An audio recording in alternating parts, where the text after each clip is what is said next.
तो हेलो दोस्तों, कैसे आप सभी लोग। एंड मेरा नाम है तपेश और आपका स्वागत है आपके अपने चैनल तपेश क्लासेस में। दोस्तों, आप सभी को पता होगा जो हमारी जो सीरीज चल रही थी वो क्लास 10th साइंस यानी कि स्टार्टिंग के जो कुछ चैप्टर थे केमिस्ट्री के, उसकी सीरीज चल रही थी। दोस्तों, कई दिन हो गए थे वीडियो नहीं आई थी, तो उसके लिए सॉरी। एंड दोस्तों, आज आप आने वाले समय में कुछ दिन में आपकी मैं केमिस्ट्री को खत्म करा दूंगा, ठीक है। तो सीधा हम स्टार्ट करते हैं। अब चलते हैं अपने चैप्टर नंबर 3 पे। चैप्टर नंबर 2 तक मैंने करा दिया है एंड चैप्टर नंबर 3 पे चलते हैं सीधा, ठीक है। तो आपका है, यहाँ पे लिख देता हूँ क्लास 10th की क्या है, केमिस्ट्री। Class 10th chemistry. और केमिस्ट्री में जो तीसरा जो चैप्टर है उस चैप्टर के हम बारे में डिस्कस करेंगे।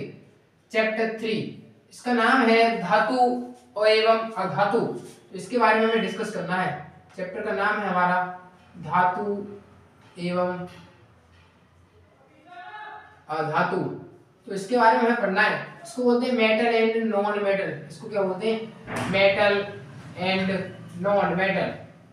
धातु एवं अधातु, मेटल एंड नॉन मेटल, कि धातु क्या होते हैं और अधातु क्या होते हैं, तो इसके बारे में समझना है। तो सबसे पहले मैं आपको बता दूं, यदि मैं आपसे कहूं कि धातु की डेफिनेशन सुनाइए यानी कि धातु की परिभाषा सुनाइए, तो आप कुछ ऐसे कह सकते हो, जो इलेक्ट्रॉन त्यागते हैं उन्हें हम धातु कहते हैं। तो दोस्तों, मैं आप सभी को बता दूं कि हम धातु की जो डेफिनेशन है वो हम एक शब्द से डिफाइन नहीं कर सकते। तो धातु की डेफिनेशन को जानने के लिए हमें उसके कुछ गुण यानी कि कुछ उसकी प्रॉपर्टीज होती हैं उनके बारे में पढ़ना पड़ेगा। यदि हमने उसके जितनी जो प्रॉपर्टीज होती हैं धातु की उसके बारे में पढ़ा, और मान लीजिए हमारे पास कोई एलिमेंट है, हमने उस पर उसको अप्लाई किया, उस पर लगाया, यदि जो हमारी जो प्रॉपर्टीज होंगी यदि उस पर अप्लाई हो रही है तो वो धातु होगा। तो वो धातु होगा। तो इसका मींस पहले हमें उसकी प्रॉपर्टीज पता होनी चाहिए कि धातु की प्रॉपर्टीज कौन कौन सी हैं, जब तो हम अप्लाई करेंगे, अन्यथा नहीं कर पाएंगे। तो सबसे पहले धातु की कुछ प्रॉपर्टीज, किसकी प्रॉपर्टीज, धातु की। तो यहाँ पे मैं लिख देता हूँ मेटल। क्या लिख देता हूँ, मेटल। मेटल यानी कि उनको बोलते हैं धातु। क्या बोलते हैं, धातु। और धातु की हमें सबसे पहले क्या पढ़नी है, प्रॉपर्टीज पढ़नी है। क्या पढ़नी है, प्रॉपर्टीज।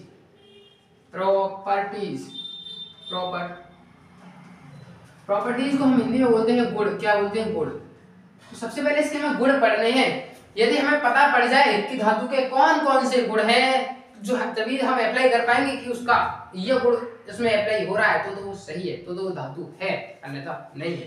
तो अप्लाई कर, तो पहले हम जानते हैं। तो सबसे पहले गुण क्या है धातु के, पहले उन गुणों को समझते हैं। सबसे पहला जो गुण है धातुओं का, वो क्या है उसको समझते हैं। जो धातु जो होते हैं, कुछ ऐसे धातु होते हैं कि यदि हम धातु लें अपने आसपास में, तो धातु को यदि हीट दी जाए, क्या दी जाए, हीट दी जाए, तो अपने अंदर हीट को एब्जॉर्ब कर लेते हैं। क्या कर लेते हैं, एब्जॉर्ब यानी कि हीट को ग्रहण कर सकते हैं। एंड वो जो होते हैं वो कठोर होते हैं। सबसे पहला गुण, धातु कैसे होते हैं, कठोर, मजबूत। हम यहाँ पे लिख सकते हैं धातु कैसे होते हैं, मजबूत।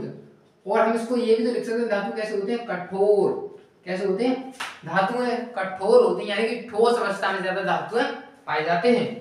एंड सेकंड प्रॉपर्टी उसकी क्या है, यदि धातु जो होते हैं हमारे ठोस तो होते हैं, उसके साथ साथ वो अपने अंदर हीट को एब्जॉर्ब कर लेते हैं।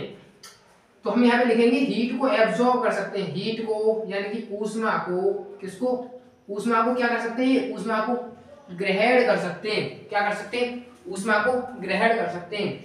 एंड इसका तीसरा गुण क्या है, पहला क्या है, ये मजबूत होते हैं। एंड इसको हम कठोर भी बोल सकते हैं, कठोर होते हैं यानी कि बहुत ज्यादा ठोस यानी सॉलिड स्टेट में ज्यादा पाए जाते हैं।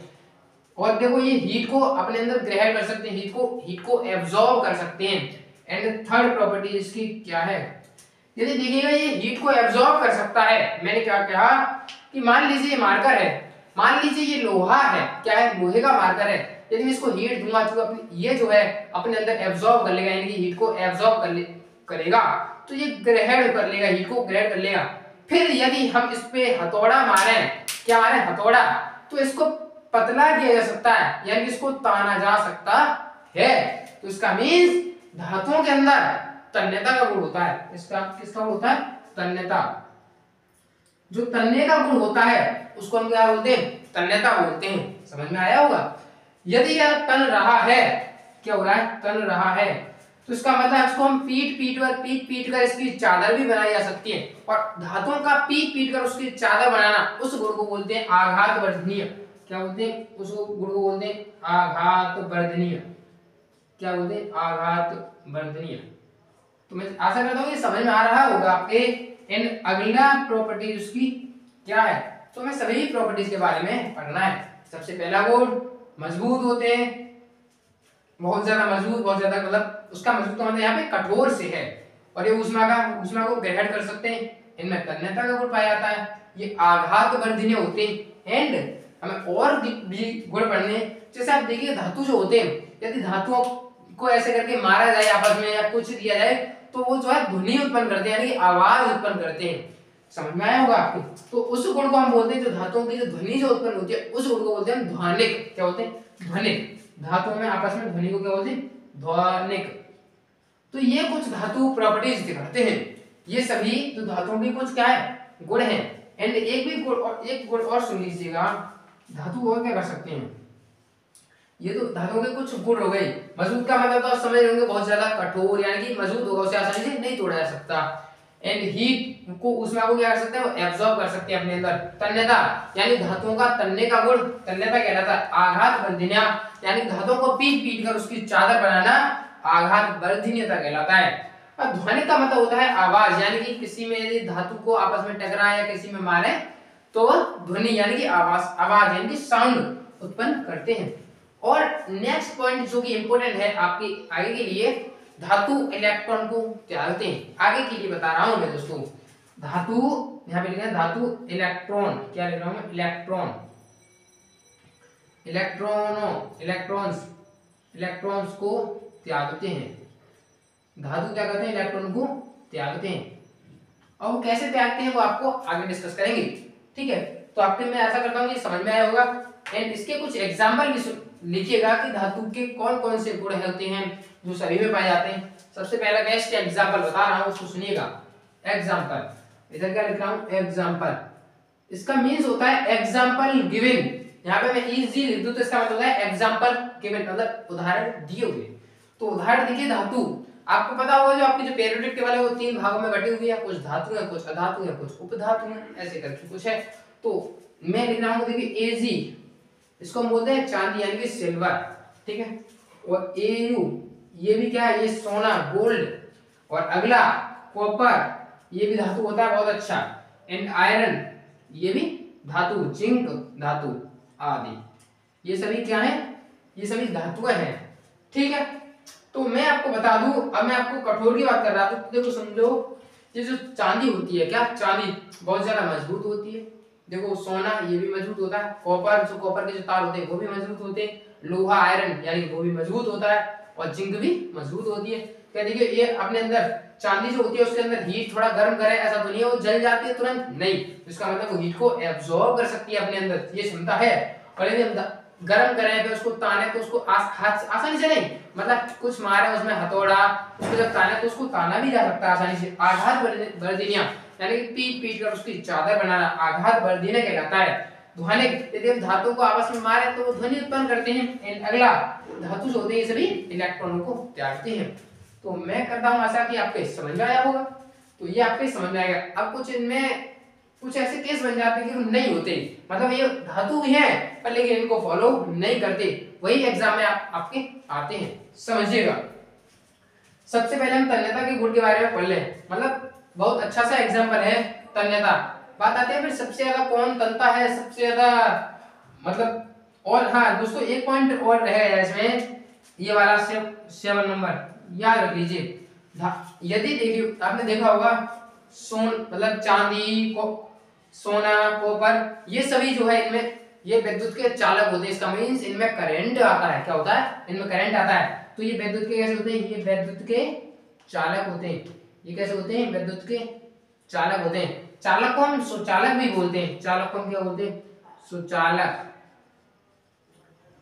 ये सुचालक होते हैं। तो मैं ऐसा करता हूँ ये समझ में आया होगा। एंड ये वाला पॉइंट आपको ये भी याद कर लेना है, ये मजबूत होते हैं, कठोर, ये ऊष्मा को एब्जॉर्ब कर सकते हैं, तन्यता का गुण पाया जाता है यानी तन्ना, आघात वर्धनीय, और ध्वनिक इलेक्ट्रॉनों को त्यागते हैं। ये आपके लिए काम का नहीं है बट आप याद कर लीजिएगा इसको आगे के लिए। और ये वैद्युत के चालक होते हैं। हम चालक को बोलते हैं सुचालक, यानी कि जिनमें करंट आसानी से आता है हम चालक बोलते हैं। तो इन सभी में भी करंट आता है। और मैं बता रहा था तन्यता के बारे में, कुछ बता रहा था, समझिएगा। तो तन्यता, जो सबसे ज्यादा जो तनने की जो क्षमता होती है, यानी धातुओं का तनने की क्षमता, धातुओं की तनने की क्षमता तन्यता कहलाती है। तनने की जो क्षमता होती है वो सबसे ज्यादा सोने में होती है। किसमें होती है? सोने में। और सोने का जो सिंबल होता है वो होता है Au। मतलब Au हमारा कुछ Au ऐसा एलिमेंट है कि इसको सबसे ज्यादा ताना जाता है। फिर आप कहोगे कि ताना जाता है तो कितना ताना जाता है, हमें तो बताइए। तो समझिए, आपकी एनसीईआरटी कुछ बताती है कि 1 ग्राम सोने को, क्या कहा मैंने, 1 ग्राम सोने को, 1 ग्राम सोने को एक नहीं, 2 नहीं, 1 मीटर नहीं, 2 मीटर नहीं, 2 किलोमीटर तक, यानी कि 1 ग्राम सोने को हम 2 किलोमीटर तक लंबा तान सकते हैं, आपकी एनसीईआरटी बताती है। तो मैं आशा करता हूं कि आपको आश्चर्यजनक लग रहा होगा कि 1 ग्राम सोना, पहले तो देखो इतना सा तो लगता है, इतना सा तो लगता है 1 ग्राम। और यदि 1 ग्राम सोने के तार खींचे जाएं तो उसको जो है इतना लंबा तक खींचा जा सकता है कि 1 ग्राम सोने को 2 किलोमीटर तक लंबे तार खींचे जा सकते हैं। समझ में आया होगा? इसका मीन्स इतना पतला तार होगा कि उसके हाथ ऐसे भी कर दे तो आसानी से टूट जाएगा। बहुत ज्यादा बारीक सा पतला सा तार होगा। समझ में आया होगा? तो ऐसे ही चांदी, इस चांदी को भी बहुत ज्यादा, मतलब पीट कर उसकी चादर बहुत आसानी से बनाई जा सकती है। मजबूत तो देखो ये सभी होते हैं। और देखिए दोस्तों, ये जो करंट की बात चल रही है, यहाँ पे देखो Au, सोने में भी काफी अच्छा करंट आता है। एंड दोस्तों Ag में भी काफी अच्छा करंट आता है। एंड दोस्तों कॉपर भी एक अच्छा चालक है और लोहा भी चालक है। ठीक है, तो ये कुछ अच्छे से चालक है। तो ये रहे कुछ चालक, मतलब अच्छे चालक है। ऐसा नहीं कि इनमें करंट बहुत ज्यादा बेकार आता है, ये फिर भी ठीक ठाक से कुछ चालक हैं। तो आपके समझ में आया होगा धातु होते क्या है। तो हम कह सकते हैं जिनमें जो बहुत ज्यादा कठोर होते हैं, जो ऊष्मा को ग्रहण कर सकते हैं, और जिनमें तन्यता का गुण पाया जाता है, आघात वर्धनीय होते हैं, ध्वनिक होते हैं। और इस पॉइंट को आप छोड़ दीजिए चाहे, और जो विद्युत का चालक करते हैं वो सभी यदि किसी एलिमेंट तत्व में पाए जा रहे हैं तो वो जो तत्व होगा वो हमारा धातु कहलाएगा। तो मैं आशा करता हूं आपको ये समझ में आया होगा। अब हम एक तरफ चलते हैं अब धातु की तरफ। यदि धातु में ये गुण है तो धातु में ये गुण बिल्कुल नहीं होंगे। तो जस्ट इसी के अपोजिट लिख दीजिएगा कि इनमें ये नहीं होते, कि ये मजबूत नहीं होते। ये जो है धातु जो होते हैं वो लिक्विड स्टेट में ज्यादा पाए जाते हैं, गैसेस स्टेट में ज्यादा पाए जाते हैं। धातु ज्यादातर गैसेस स्टेट में पाए जाते हैं। ठीक है, अब दोस्तों धातु में भी कुछ ऐसे केस हैं कि जो धातु है फिर भी ठोस नहीं है, धातु है फिर भी ठोस नहीं है। जैसे मतलब कठोर की बात कर रहे थे, समझिए कुछ हमारा एक ऐसा एलिमेंट भी है, देखो जैसे मरकरी Hg, मरकरी एक ऐसा एलिमेंट है, इसे हम क्या बोलते हैं, मरकरी। क्या बोलते हैं? मरकरी। मरकरी एक ऐसा एलिमेंट है जो रूम टेम्परेचर पर, किस पर, कमरे के जो ताप पर, ये जो है लिक्विड स्टेट में पाया जाता है। कौन सी स्टेट में? लिक्विड स्टेट में, जिसको हम द्रव अवस्था बोलते हैं। क्या बोलते हैं? द्रव अवस्था। तो पेपर में आ सकता है कि ऐसा कौन सा धातु है जो कमरे के ताप पर द्रव अवस्था में पाया जाता है। तो आप लिखना मरकरी। एंड कुछ ऐसे भी आपके धातु हैं जो धातु हैं पर लेकिन चालक नहीं है। दोस्तों ये तो कुछ अच्छे चालक थे, पर लेकिन देखिए कुछ ऐसे भी चालक हैं, कुछ ऐसे भी धातु हैं जो चालक नहीं है। ये तो चालक हैं, ये सभी क्या हैं? ये तो सभी चालक हैं, पर लेकिन ऐसे हैं धातु है फिर भी चालक नहीं है। तो ये तो सभी अच्छे चालक हैं। इसमें देखिए कॉपर एंड सिल्वर, ये तो आपके कुछ अच्छे चालक हैं। ये क्या है? ये तो कुछ अच्छे चालक हैं, यानी कि कैसे चालक हैं? ये अच्छे चालक हैं। ये कैसे चालक हैं? अच्छे। पर लेकिन कुछ ऐसे भी हैं जो चालक नहीं है पर लेकिन धातु हैं, जैसे मरकरी तथा लेड यानी कि पीवी। ये क्या है? धातु है पर लेकिन चालक नहीं है। ये नो करंट, इनमें करंट नहीं आता, नो करंट। ये वैद्युत के कुचालक है। ये वैद्युत के क्या है? कुचालक है। ठीक है, धातु है पर कुचालक। तो बोर्ड एग्जाम में क्वेश्चन कुछ ऐसे आता है कि ऐसी कौन सी धातु है जिनमें करंट नहीं आता, जो वैद्युत का चालन नहीं करते। तो आप लिखना मरकरी तथा लेड, इनमें करंट नहीं आता। तो समझ में आया होगा। एंड दोस्तों कुछ और एग्जाम्पल की तरफ चलते हैं, उनके गुणों के बारे में थोड़ा ध्यान से समझिएगा। तो देखते हैं कुछ गुण, जैसे देखिए आयोडीन हमारी जो होती है अधातु है, आयोडीन क्या है, एक अधातु है, ठीक है।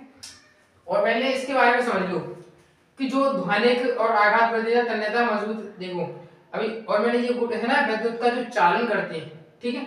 अब देखिएगा ये जो धातु है कठोर है, धातु कैसे होते हैं ज्यादातर कठोर, बट कुछ ऐसे धातु हैं यदि धातु कठोर है तो उसका क्वथनांक और गलनांक भी अधिक होगा, बट कुछ ऐसे धातु हैं जिनका क्वथनांक और गलनांक बहुत कम होता है, जैसे गैलियम और तथा सीजियम। ये जो धातु है ये इनका गलनांक क्या, गलनांक एवं क्वथनांक, गलनांक एवं क्वथनांक इनका बहुत कैसा होता है, कम होता है। तो क्वेश्चन कुछ यहाँ से बन सकता है कि ऐसी कौन सी दो धातु है उनका गलनांक तथा क्वथनांक बहुत कम होता है, तो गैलियम तथा सीजियम बहुत कम गलनांक वाली दो धातुएं हैं, ठीक है। अभी हम इसको मिटाते हैं और वहां पे कुछ अधातु के गुणों के बारे में पढ़ते हैं।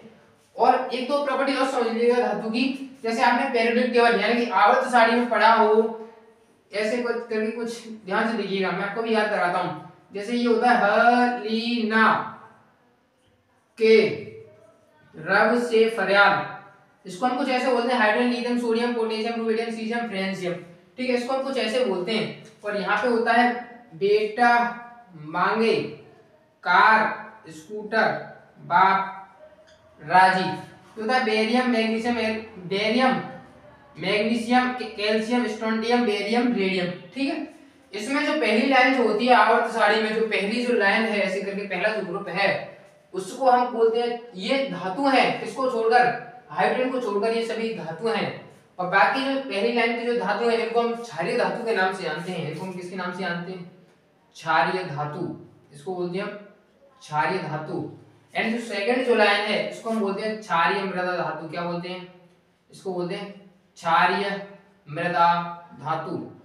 तो उसको याद रखना कि क्षारीय धातु क्या होते हैं, क्षारीय मृदा धातु क्या होते हैं। क्वेश्चन बन गया यहाँ से, पिछली बार बोर्ड एग्जाम में क्वेश्चन आया था, कुछ इसमें से 4 एलिमेंट दे रहा था, कुछ इसमें से कुछ बाहर से ऐसे कुछ दे रहा था, तो उसमें से पूछा था निम्न में से कौन सी क्षारीय धातु है, तो जो पहली लाइन की होंगी उन्हें क्षारीय धातु कहेंगे और जो सेकंड जो लाइन है उसे हम क्षारीय मृदा धातु कहेंगे, आप याद कर लीजिएगा। तो अब हम चलते हैं अपने आगे की तरफ, अधातु के कुछ गुणों की तरफ चलते हैं, कुछ ऐसे किए जाए जो अधातुओं को फॉलो नहीं करते, जैसे पढ़ लेते हैं, ठीक है। मैं आप देखिएगा यहाँ पे मैं लिखता हूँ क्या होता है लेड, ये होता है लेड और ये होता है आयोडीन अधातुओं के। तो दोस्तों अब जानते हैं अधातुओं के गुण के बारे में कुछ इंपॉर्टेंट। दोस्तों अब हम जानते हैं अधातुओं के कुछ भौतिक गुणों के बारे में कि उनका कौन कौन सा भौतिक गुण है और उसको फॉलो नहीं करता, कौन सा करता है, और कौन कौन से ऐसे तत्व जो धातुओं के गुण को फॉलो नहीं करते। तो अब समझते हैं नॉन मेटल के कुछ गुणों के बारे में। क्या नाम है, नॉन मेटल, नॉन मेटल, इसको हम बोलते हैं अधातु, इसको हम क्या बोलते हैं, अधातु। जो धातु के गुण नहीं है वो अधातु के गुण है, बस आप याद रखिएगा। बट कुछ ऐसे अधातु हैं जिन्हें हमें याद होना चाहिए, उनको मैं याद करवाता हूँ, ध्यान से देखिए, ट्रिक से याद करवाऊंगा, बहुत आसान सी ट्रिक है, तो मेरे साथ बस बोलना है आपको, कुछ और नहीं करना। ClBrISPCH, और ट्रिक क्या है, ये तो मैंने लिख दिया FONClBrISPCH, और इनको ट्रिक याद करने की ट्रिक क्या है, जब FON हो तो हम इसके लिए क्या यूज करना है, फोन, तो फोन का मतलब क्या है, FON, फोन। Cl को बोलेंगे हम कल, फोन कल। Br को बोलेंगे बारिश, फोन कल बारिश। S इसको P ही बोलेंगे, SP, और C को बोलेंगे चोर है। ट्रिक क्या है, फोन कल बारिश ISP चोर है। क्या है ट्रिक, फोन कल बारिश ISP चोर है। क्या कहा मैंने कि फोन कल बारिश ISP चोर है। तो यहाँ पे फोन का मतलब है FON, fluorine oxygen nitrogen. Phone call, कल का मतलब Cl, फोन कल, बारिश का मतलब BR, बारिश I का मतलब I, और SP जो भी क्यों SP, चोर का मतलब C है। फोन कल बारिश ISP चोर है। ये सभी आपके कुछ अधातु हैं, ये सभी क्या है, अधातु हैं, ये सभी क्या है, अधातु हैं। तो अब इसको ध्यान से समझिएगा, इनके बारे में कुछ गुण देखिएगा। जो हमारी धातु होती हैं, धातु तो बहुत ज्यादा ठोस थी, ठीक है, पर लेकिन इसमें से कुछ हमारी धातु ऐसी अधातु जो है या तो गैस स्टेट में पाई जाती हैं ज्यादातर। तो इसमें से हमारा आयोडीन दिख रहा होगा FONClBr, ये क्या है? आयोडीन। आयोडीन ऐसा हमारा धातु है, आयोडीन एक ऐसा धातु है जो धातु चमकीले होते हैं, पर लेकिन एक धातु ऐसा भी है, ये अधातु भी है पर लेकिन कैसा भी है? चमकीला है। तो क्वेश्चन आ सकता है कि ऐसी कौन सी धातु है जो चमकीली होती है? तो आप लिखना आयोडीन। क्या? आयोडीन। समझ में आया होगा कि आयोडीन कैसी धातु है? अधातु होते हुए भी वो चमकीली है। आयोडीन है वो अधातु होते हुए भी चमकीली है। एंड कुछ मैंने पहला जो चरण में बताया था कि धातु ज्यादातर ठोस होती हैं, बट इसमें हमारा जो ब्रोमीन है, क्या? ब्रोमीन और आयोडीन, यहाँ पे हम ब्रोमीन एक ऐसा धातु है जो कि ठोस नहीं है, पर लेकिन ये जो है गैस स्टेट में पाई जाती है, पर लेकिन ब्रोमीन हमारा क्या है? ये जो है द्रव अवस्था में पाया जाता है। कौन सी स्टेट में? द्रव अवस्था में। बाकी जो हमारी धातु या तो कोई गैस स्टेट में होती है या कोई ठोस स्टेट में, ठोस अवस्था में होती है, पर लेकिन ब्रोमीन हमारी द्रव अवस्था में पाई जाती है। तो क्वेश्चन यहाँ से कुछ बन सकते हैं, वो आप याद कर लीजिएगा। अब चलते हैं हम थोड़ा आगे, और जो मैंने आपको अभी बताया था, ये वाली जो लाइन बताई थी, हलीना के रब से फरियाद, ये जो पहली जो लाइन है, यहाँ पे लिथियम तथा सोडियम हमारे ये क्या है? ये तो आपको पता होगा, ये सभी धातु हैं आयोडीन को छोड़कर। लिथियम तथा सोडियम ऐसे धातु हैं जिन्हें हम चाकू से काट सकते हैं, जिन्हें हम किससे काटा जा सकता है? आसानी से चाकू से काटा जा सकता है, चाकू से काटा जा सकता है। तो क्वेश्चन यहां से बन गया कि ऐसी कौन सी धातु है जिन्हें चाकू से आसानी से काटा जा सकता है? तो आप लगाइए लिथियम तथा सोडियम। तो यहां से समझ में आया होगा आपके। अब हम चलते हैं अपने, ये जो आपको अभी मैंने जो बताए थे, ये तो थे धातु और धातु के भौतिक गुण। कैसे गुण? भौतिक गुण। अब हम चलते हैं इनके रासायनिक गुण के बारे में, कि इनके रासायनिक गुण कैसे होते हैं। बहुत इजी से समझाऊंगा, बहुत आसानी से समझिएगा। अब हम चलते हैं अपने रासायनिक गुण की तरफ, जो धातुओं और अधातुओं के जो रासायनिक गुण थे उनकी तरफ चलते हैं। किसकी तरफ? धातुओं के रासायनिक गुण की तरफ। किसके? अभी सबसे पहले मैंने स्टार्ट किया है धातुओं के रासायनिक गुण। मेटल की केमिकल प्रॉपर्टीज क्या है? केमिकल प्रॉपर्टीज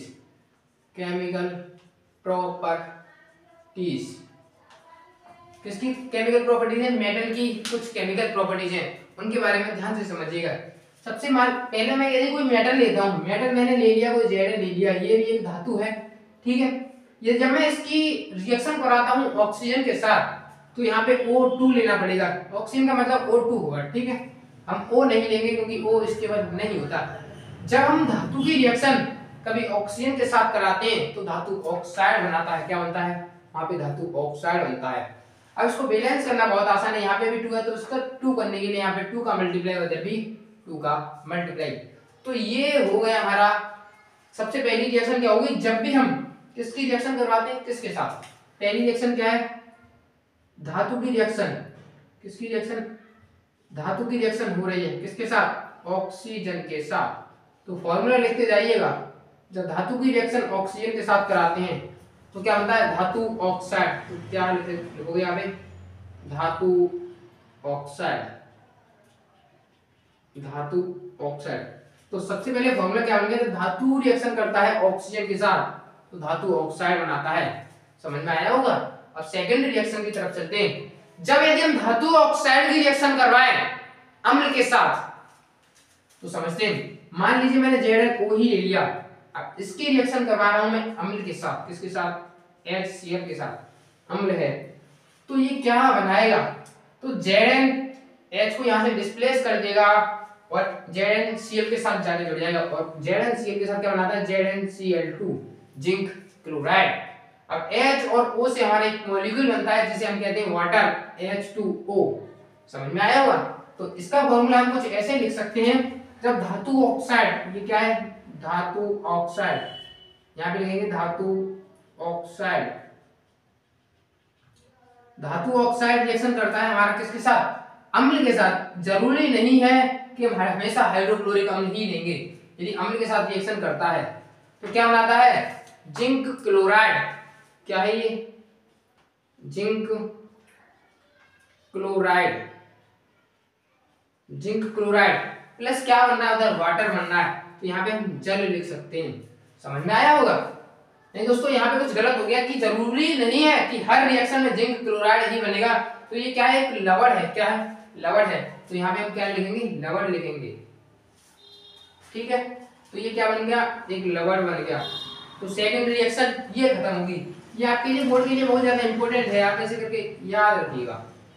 अब यदि थर्ड रिएक्शन की तरफ चलते हैं, जब यदि जिंक धातु ऑक्साइड की रिएक्शन, अभी तो हमने अम्ल डाला, यदि इसमें अम्ल की जगह यदि वाटर डालते हैं तो क्या होता है, तो करके देखते हैं। मान लीजिए जिंक ऑक्साइड की ही रिएक्शन में यदि वाटर के साथ कराऊं, H2O के साथ, तो क्या होगा, तो यहां से H2 फिर O निकल जाएगा, फिर जिंक क्या बन जाएगा, जिंक हाइड्रोक्साइड बन जाएगा। क्या बन जाएगा, जिंक हाइड्रोक्साइड। अब यदि मैं इस जगह पे यदि कैल्शियम लूं, Ca, तो कैल्शियम जल में जब डालते हैं, मैंने आपको ये चैप्टर नंबर 1 में रिएक्शन कराई थी, याद हो तो, जब कैल्शियम क्या है, एक धातु है, तब धातु की रिएक्शन वाटर के साथ कराते तो वो क्या बनाता है, धातु हाइड्रोक्साइड। तो यहां से क्या बनेगा, CaOH का होल ट्वाइस, और प्लस यहां से कुछ हीट निकलती है, और जिस रिएक्शन के दौरान हीट निकलती है उन्हें एक्सोथर्मिक रिएक्शन कहते हैं, यानी कि ऊष्माक्षेपी रिएक्शन। तो इसका फॉर्मूला हम क्या लिख सकते हैं, जरूरी नहीं है कि प्रत्येक रिएक्शन के दौरान हीट ही निकलेगी। तो ये क्या है, हमारा एक धातु है। क्या है, धातु की रिएक्शन हो रही है किसके साथ, वाटर के साथ, किसके साथ, जल के साथ। तो क्या बनना है, कैल्शियम हाइड्रोक्साइड बन रहा है, पर लेकिन प्रत्येक में कैल्शियम हाइड्रोक्साइड नहीं बनेगा, क्योंकि हम प्रत्येक में कैल्शियम नहीं लेंगे। तो यहाँ पे धातु है, तो धातु हाइड्रोक्साइड क्या बन रहा है, धातु हाइड्रोक्साइड, धातु हाइड्रोक्साइड, और प्लस जरूरी नहीं है हीट निकले हर रिएक्शन में, तो हम केवल क्या लिखेंगे, धातु का हाइड्रोक्साइड। समझ में आया होगा आपके? तो इधर की कितनी प्रॉपर्टीज हो गई, 1 2 3। अब थर्ड तो हो गई। तो पहली यदि रिएक्शन कभी भी धातु, यदि ऑक्सीजन, जब कोई सा भी धातु लिखा हो, यदि उसको ऑक्सीजन की प्रेजेंस में लाती है तो वहां पे धातु ऑक्साइड बनता है। यदि धातु ऑक्साइड की रिएक्शन वाटर के साथ, अम्ल के साथ कराते हैं तो लवण बनता है, प्लस वहां से H2O यानी पानी निकलता है। जब यदि धातु की रिएक्शन जल के साथ करवाएं तो धातु हाइड्रोक्साइड बनता है। अभी एक और रिएक्शन है, उसकी तरफ चलते हैं। यदि हम धातु में जल डालें, इसमें धातु में, अब मान लीजिए मैं कोई धातु ले रहा हूं, कोई सी देखिएगा, मान लीजिए मैंने Na ले लिया, यदि हम क्या डालते हैं, जल यानी कि H2O, तो क्या होता है, यहां से Na जो है H2 को डिस्प्लेस कर देगा, O के साथ जुड़ जाएगा, तो क्या बन गया, सोडियम ऑक्साइड, और प्लस यहां से हाइड्रोजन गैस निकल जाएगी। ये क्या बन गया, हाइड्रोजन गैस यहां से निकल जाएगी।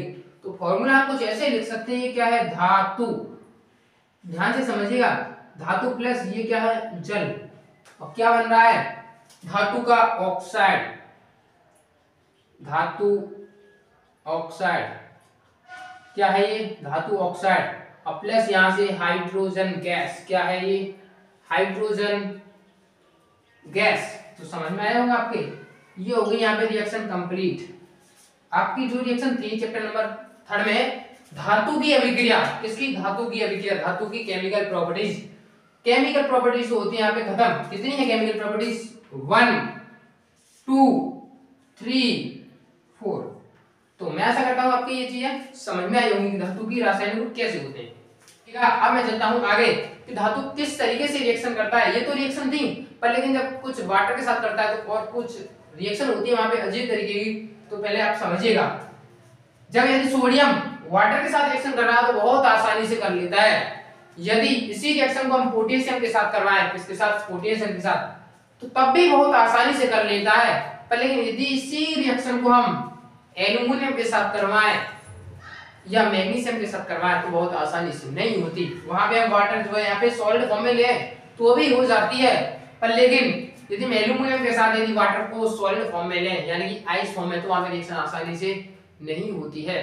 तो पोटेशियम के साथ बहुत आसानी से हो रही है, सोडियम के साथ बहुत आसानी से हो रही है, पर लेकिन आयरन के साथ, मैग्नीशियम, एल्युमिनियम के साथ बहुत आसानी से क्यों नहीं होती, क्योंकि पर लेकिन होती है, बहुत टाइम में होती है। पर लेकिन यदि वहां पे हम गैस फॉर्म में लेते हैं तो रिएक्शन पॉसिबल है, जबकि यहाँ पे सॉलिड फॉर्म में भी पॉसिबल है।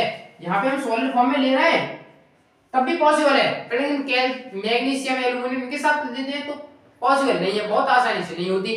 तो इसीलिए हमें एक सीरीज पढ़नी पड़ती है जिसको हम कहते हैं संक्रियता श्रेणी, जो हमें बताती है कि किसकी क्रियाशीलता यानी कि क्रिया करने की क्षमता बहुत अधिक है और किसकी कम है।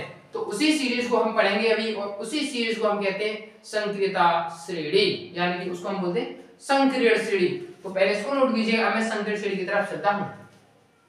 तो अब हम पढ़ते हैं संक्रियण श्रेणी के बारे में। किसके बारे में? संक्रियण श्रेणी के बारे में। संक्रियण श्रेणी, संक्रियण श्रेणी हमें बताएगी कि किसकी क्रियाशीलता बहुत अधिक है या किसकी क्रियाशीलता बहुत कम है। तो उसको मैं कुछ याद करवाऊंगा बहुत अच्छी तरीके से, आप उसको याद कीजिएगा। तो आपको करना कैसे है, मैं आपको अभी पहले लिखता हूं फिर आपको याद करवाता हूं। ऐसे बोलना है, काशीनाथ का माली, काशीनाथ का माली आलू जरा फीके, फीके का मतलब FE, फीके से पकाता, पकाता है। कौन है जी, आगे आओ। ट्रिक क्या है? काशी, क्या बोला? काशीनाथ का माली, क्या कहा मैंने? ट्रिक याद करने की ट्रिक, इसको नहीं, सॉरी, संक्रियण श्रेणी को याद करने की ट्रिक क्या है? काशीनाथ का माली, क्या कहा मैंने? काशीनाथ का माली, काशीनाथ का माली आलू जरा फीके से पकाता है। क्या कहा? काशीनाथ का माली, काशीनाथ का माली आलू जरा फीके से पकाता है। काशीनाथ का माली आलू जरा फीके से पकाता है। कौन है जी, क्या कहा? कौन है जी, आगे आओ। कौन है जी, आगे आओ। तो इसको बहुत आसानी से याद किया जा सकता है इस ट्रिक से, तो समझिएगा एक बार और। मैंने कहा काशीनाथ, काशीनाथ का माली आलू जरा फीके से पकाता है। क्या कहा मैंने? काशीनाथ का माली आलू जरा फीके से पकाता है। कौन है जी, कौन है जी, आगे ए जी आओ। तो क्या कहा? काशीनाथ का माली आलू जरा फीके से पकाता है। कौन है जी, आगे आओ। तो देखिएगा यहाँ पे सोडियम पोटेशियम की क्रियाशीलता बहुत अधिक होती है, सोडियम की उससे कम होती है, कैल्शियम की उससे कम, मैग्नीशियम की उससे कम, ऐसे करके ये क्रियाशीलता ऊपर से नीचे जाने पर क्रियाशीलता घट रही है। क्रियाशीलता क्या हो रही है? घट रही है। तो इसीलिए मैंने कहा था कि सोडियम एंड पोटेशियम बहुत अधिक क्रियाशील होने के कारण इनको, सोडियम एंड पोटेशियम इतने अधिक क्रियाशील होते हैं कि इनको क्या किया जाता है? इनको मिट्टी के तेल में डुबोकर, किसमें? इसको हम बोलते हैं केरोसिन ऑयल। इनको जो है सोडियम एंड पोटेशियम को, किसको? सोडियम एंड पोटेशियम को किसमें? केरोसिन ऑयल, केरोसिन तेल में डुबोकर रखा जाता है। इनको केरोसिन तेल में डुबोकर रखा जाता है, डुबाकर इनको केरोसिन ऑयल में डुबोकर रखा जाता है। क्यों? क्योंकि इनकी हाई रिएक्टिविटी के कारण, यानी कि हाई क्रियाशीलता के कारण ये जो है जल से, यानी कि वायु से बहुत जल्दी आग पकड़ लेते हैं, रिएक्शन करके आग पकड़ लेते हैं, इसलिए इनको मिट्टी के तेल में डुबोकर रखा जाता है। तो यहाँ से आपका क्वेश्चन बन गया कि ऐसी कौन सी धातु है जो वायु की उपस्थिति में आग पकड़ लेते हैं? तो सोडियम तथा पोटेशियम। क्यों? क्योंकि अधिक क्रियाशीलता के कारण। तो देखिएगा यहाँ पे ये क्या है, गोल्ड सिल्वर, इनकी क्रियाशीलता बहुत ही ज्यादा कम है। तो मैंने कहा मैग्नीशियम एल्यूमिनियम वाटर के साथ रिएक्शन कर लेते हैं, पर लेकिन सॉलिड फॉर्म में आसानी से नहीं करते, तो गैस फॉर्म में करते हैं। वो कारण है इनका क्रियाशीलता इनकी सोडियम तथा पोटेशियम से कम होने के कारण। तो दोस्तों मैं आशा करता हूँ आपके संक्रियता श्रेणी, जो संक्रियता श्रेणी है वो समझ में आई होगी। और इससे पीछे का आपके यदि कोई टॉपिक नहीं समझ आया है तो वीडियो में कमेंट कीजिएगा, और दोस्तों वीडियो अच्छी लगे तो वीडियो को लाइक करें, चैनल को सब्सक्राइब करें और अपने दोस्तों के साथ अवश्य शेयर करें। धन्यवाद दोस्तों।